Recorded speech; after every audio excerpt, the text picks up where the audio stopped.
Hello friends, welcome to engineering tutorial. So we'll continue our discussion related to fluid mechanics. So far in the previous videos we discussed about viscosity and about the movement of solids through a fluid, the viscous drag force acting on it, which is given by Stokes' law. So in this video we are going to discuss about another important concept related to movement or vertical movement of an object or a body through a fluid.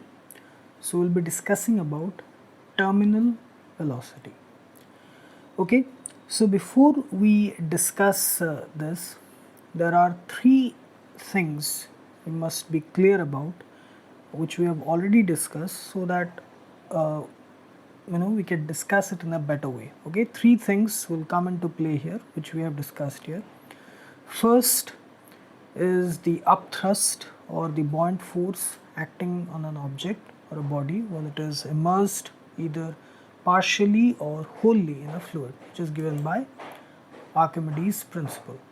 So we know, we have discussed it in a separate video, that whenever a body is partially or wholly immersed in a liquid, an upward force, upthrust or buoyant force acts on the body, and it is given by this expression, okay, rho L G V L, where rho L is the density of the liquid in which the object is submerged, G is acceleration due to gravity, and V subscript L is the volume of liquid which is displaced by the object.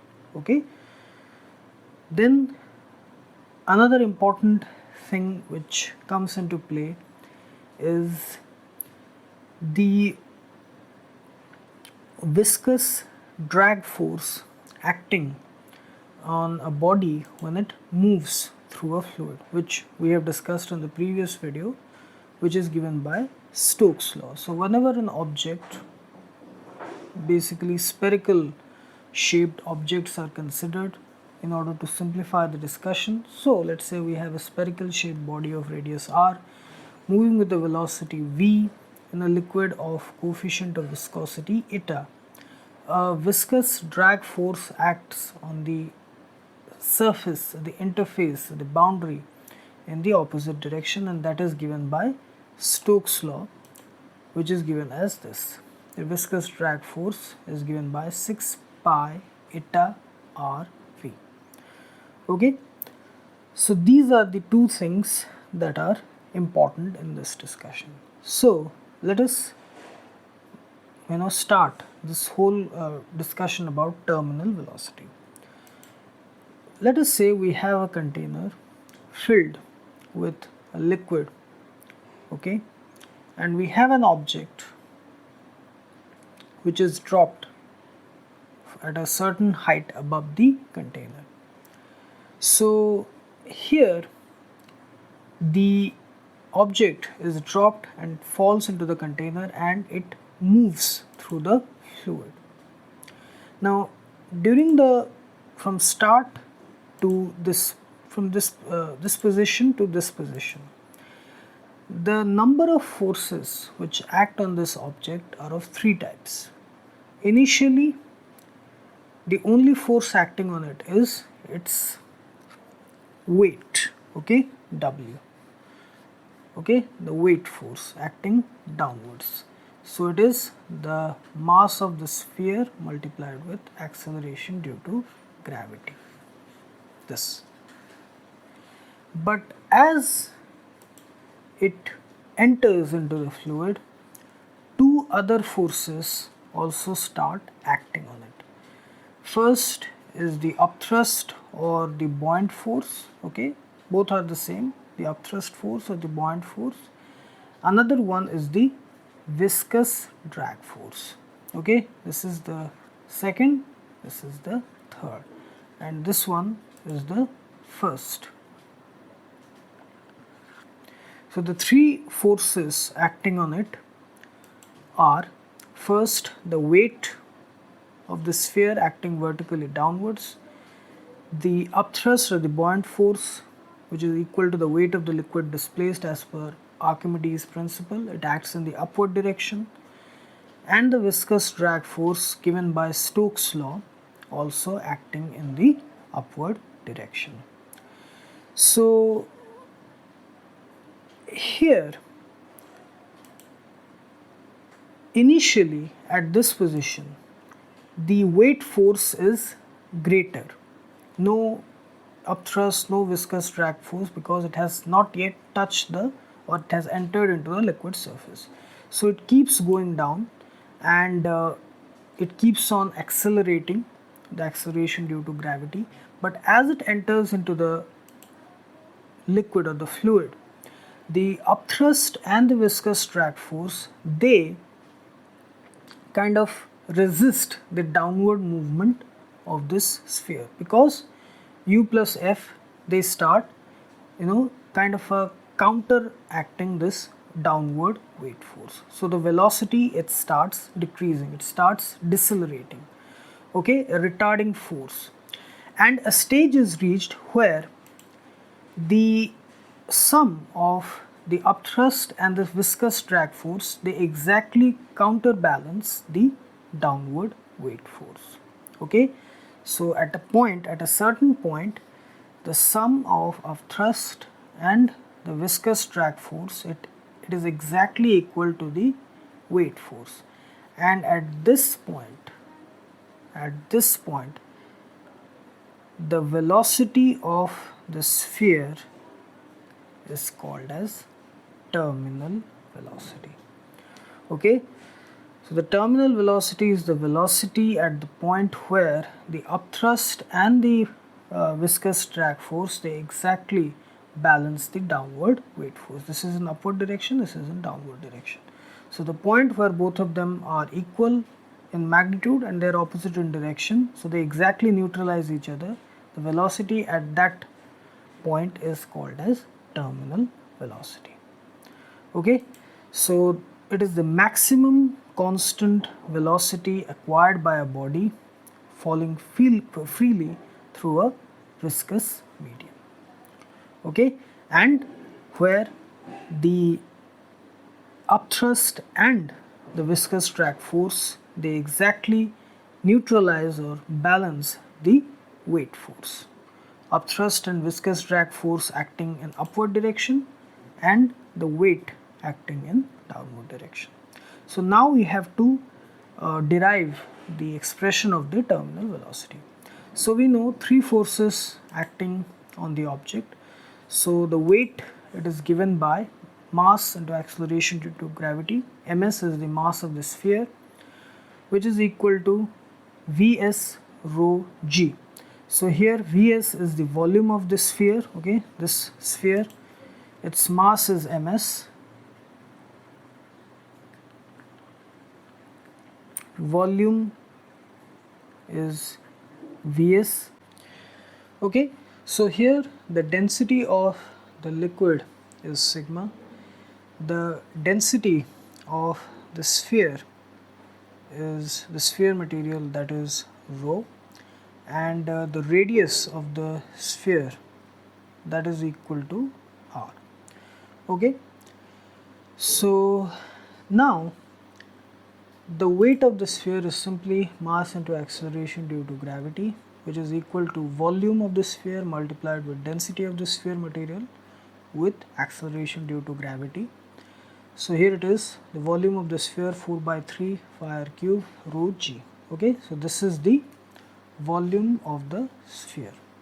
Then upthrust, as per Archimedes principle, it is the volume of liquid displaced by the submerged object and the weight of that displaced liquid, okay. Upthrust is equal to the weight of the displaced liquid, okay. This rho L G BL, where rho L is the density of the liquid, G is acceleration due to gravity, and VL is the volume of the displaced liquid. So if we apply this Archimedes law here, upthrust is equal to VDL, which is the volume of the displaced liquid.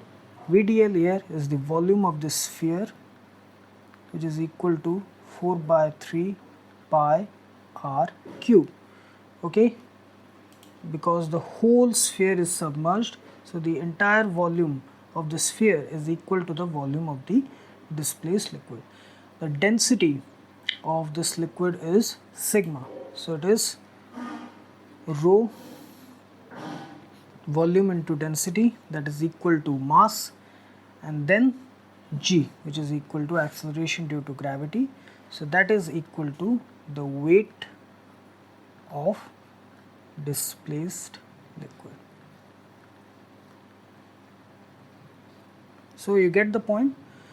Upthrust is equal to the weight of the displaced liquid, weight is equal to mass into acceleration due to gravity. This much 4 by 3 pi r cube multiplied with sigma, that is the mass of the displaced liquid, volume multiplied with density of the liquid, volume of the liquid displaced multiplied with density of the liquid, that gives us the mass of the displaced liquid, mass multiplied with acceleration due to gravity, that gives us the weight of displaced liquid, which is the upthrust force. Okay, this much. So this is the weight of the displaced liquid, which is equal to the upthrust force.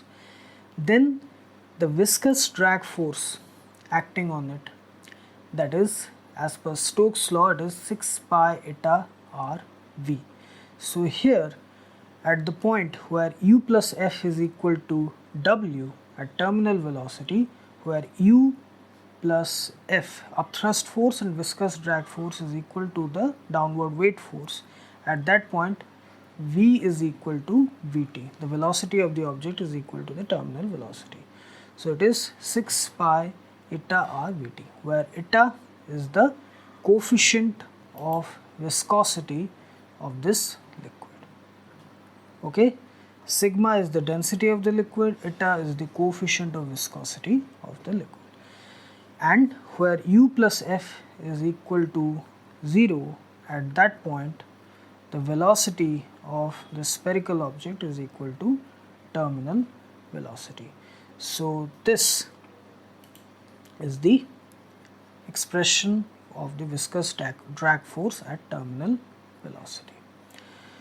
Next, we know that at terminal velocity w is equal to u plus f. So we'll substitute the value of w, u and f which we have just expressed. W is 4 by 3 pi r cube rho g, here 4 by 3 pi r cube rho g. U is equal to weight of the displaced liquid, upthrust force 4 by 3 pi r cube sigma g, and this is 6 pi eta r vt. So here we bring this 4 by 3 pi r cube, 4 by 3 pi r cube on one side, taking it as common. So 4 by 3 pi r cube rho minus sigma multiplied with g, that is equal to 6 pi eta r vt. So now we will only keep vt on one side and bring everything else on one side. So 6 pi eta r will go to the denominator and it will become the terminal velocity vt is equal to 2 by 9 r square rho minus sigma g by eta. This is the expression of terminal velocity. Okay, this is the expression of terminal velocity. So simple thing, nothing complicated. Yes, the equations can be a bit tricky, but the application is simple. You just have to substitute this in this equation, that is, at terminal velocity the downward weight force is equal to the sum of the upward forces, that is the upthrust force and the viscous drag force. Then you bring w and u on one side, taking 4 by 3 pi r cube g as common and rho minus sigma, and then we have 6 pi eta r vt, and just we take 6 pi eta r to the denominator and we got this expression of terminal velocity. Next, a curve of the velocity of the object as it is dropped down from a certain height and to the point where it acquires the terminal velocity, the constant velocity is given by this. So initially it starts increasing, it keeps on increasing up to the point where at this point, okay, at this point the weight is equal to U plus F, upthrust and viscous drag force. So when this point is reached where the upward upthrust and drag force, viscous drag force, they exactly neutralize the downward weight, the object, it moves with a constant velocity, constant maximum velocity, that is called as the terminal velocity. Okay, terminal velocity.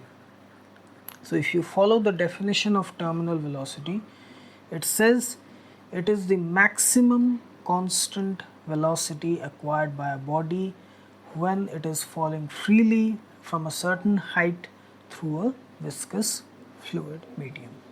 Okay, so here if you see this graph, it is the maximum velocity acquired by the body, and when W is equal to U plus F, maintains this constant velocity value. Okay, this is the terminal velocity, and for this region, for this entire whole region up to this point, here the weight, the downward weight is greater than U plus F. That's why the velocity keeps on increasing, and it starts, it keeps on accelerating. But as the downward weight force is balanced exactly by the upward force, the velocity is maintained at a constant value. Okay, so this is the whole discussion related to terminal velocity. So I hope you like this video, and please subscribe my channel Engineering Tutorial for more such videos related to engineering, science and technology. Have a great day. Thank you very much.